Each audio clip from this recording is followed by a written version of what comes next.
welcome back to my YouTube channel. My name is Roxanne, the Tiny Taster, and today's recipe is a fun Christmas one.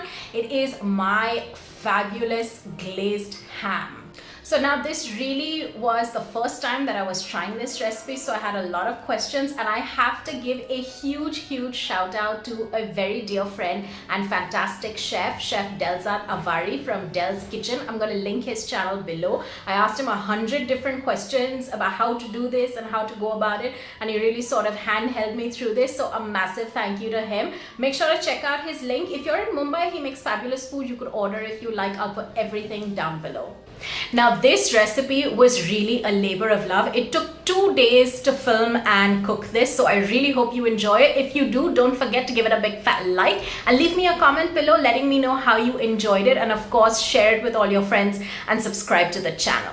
Now I have to tell you, this is slightly different from most of the glazed hams that you see on the internet. Especially if you're in India, I want to reiterate that I have used an Indian pork leg, not the imported ones, or not a smoked leg that's already been pre-cooked. So the procedure for this is a lot more. So if you're going to get an imported leg of ham that's already sort of cooked, you just have to score it, glaze it, and cook it. I'll talk about that in the video. But if you are using an Indian leg of ham that is not cooked, you have to go through this entire process. So I hope you enjoy this video. Merry Christmas, and without further ado, let's get cooking.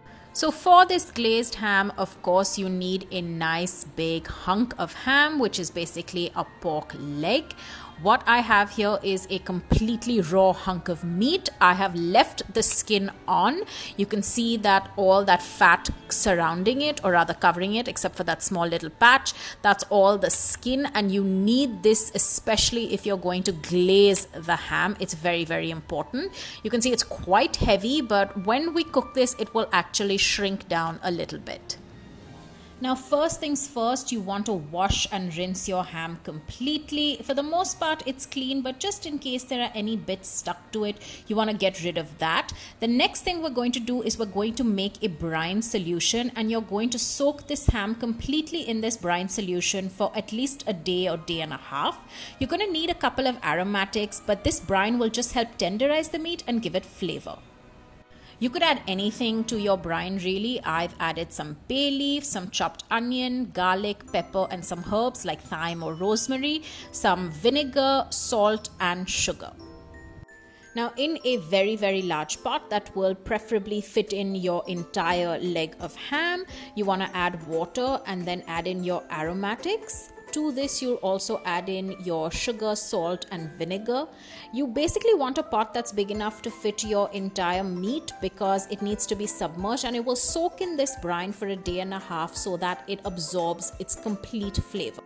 Now you don't have to do this, but I actually like to boil the water a little bit. Just bring it to a heat so that it extracts all the flavor from the aromatics, and then cool it down completely, because you cannot add meat into a hot brine. You need to add it into a cold brine.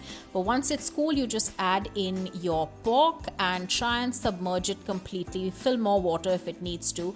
Cover this, pop it in the fridge, and let it sit in this brine for overnight, or at least a day. I would say 24 to 36 hours at least. Now this is really the fun part. I just took a store-bought injection and I just tried to inject some of that brine water into the meat. This helps tenderize it a little bit. It was a tip actually given by Chef Delzad, and he said this would be the most fun, and I have to admit it really was. It's like a little science experiment, but it's nothing fancy. You're just trying to impart all that wonderful flavor from the stock or the brine into the meat. It just gives it one more layer of flavor, because you're not really cooking the meat per se to be able to flavor it. It's just covered in all that fat, so you want to try and get in as much flavor as possible. Now I did say this takes 2 days, so the next day after soaking in all that brine, you want to throw away all the water and all those onions and bay leaves and everything. Fill the pot with fresh water, put the meat back in, and then you give this a good boil for at least 2 to 3 hours on a slow flame. You will notice that while it's boiling, all the fat tends to shrink up, so the ham just tends to get a little bit smaller, and it will release some wonderful flavorful stock with that water. You can keep it and use it for soups or other dishes as well, or you can discard it if you like. But boil this for a good 2 hours and then let it cool. Now this is really the fun part. It's what is called scoring the ham. So you make sure you have a really sharp knife and then you just start drawing lines in one direction. Please make sure to do this when your meat is a little bit cooler so you can actually hold onto it and you don't burn yourself. So once you go in one direction, then you just take your knife and you cut lines, or rather score your meat in the other direction so as to get this sort of crisscross pattern. So you can see this nice sort of diamond crisscross pattern with all the scoring on the fat. It just looks wonderful. I've transferred my meat into a foil baking tray. It's just easier to catch all the sauce and glaze and pan drippings. I suggest you do the same. Now you don't have to do this, but I wanted to just because it looks nicer. I have studded the ham with little pieces of cloves. There's no set pattern or anything. I've just plucked them in wherever I could just to give it another layer of light flavor, but also it's really more for aesthetics than anything else. So once this meat has been scored and studded and looks all beautiful, you want to start working on your glaze. For the glaze, I have got some freshly squeezed orange juice. To that, I've added some cinnamon powder as well as some mustard. And then, of course, the main ingredient, which is honey. And I've just mixed this all together. You could also add sugar, but I've added it a little bit later. Now here comes the really fun part. You just take all that beautiful glaze and you spoon it over the ham. Make sure to coat the entire ham with this wonderful sauce.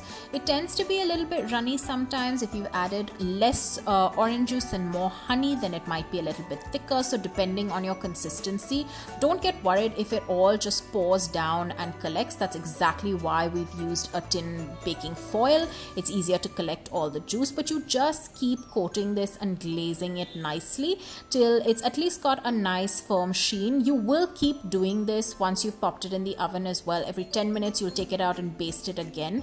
This recipe really needs a lot of love and patience, but it is so worth it. Just keep spooning this wonderful glaze over the ham. You want to make sure that the entire piece of meat is covered in this glaze. You can do it a couple of times. If it's runny, don't worry. Just keep spooning it on top. And then once you think it has enough glaze, you pop it into the oven for an hour and a half. And you'll take it out after the first 10 minutes and then give it another bit of glaze and you'll spoon more over as well. Now this is what it looked like when it came out after the first 10 minutes. I forgot to add sugar in my glaze, so I added it on top a little bit, some brown sugar. So you can see it's sort of caramelized on the top, but it hasn't down below. So I'll just keep spooning in more of that glaze. The more love you give this, the more you keep glazing it, the better the ham turns out. I added more sugar in different parts as well, just because I wanted to try and get an even coating. So you could do that, or to make life easier, you can just add the sugar in the glaze at the very beginning. So I took it out after another 10 minutes, and as you can see that the sugar hasn't completely caramelized, but it will soon. I spooned some more glaze over it, and that's pretty much it. This is what it looks like when it finally came out. I did burn one top, like I mentioned. I added too much sugar and my heat was too much, so I cranked it down, eventually took it out after an hour in the oven. But this is what it turned out, and it is so beautiful. I've collected all that wonderful jus or glaze sauce in from the pan. Of course, even the meat releases its own juices, and it just gives a wonderful glaze, which I've put in a gravy boat and you can serve on the side. I've also added in some sliced pineapples just because I like that. It gives a nice sweet and tart mixture to this ham as well, though the ham is quite sweet, so it's entirely up to you.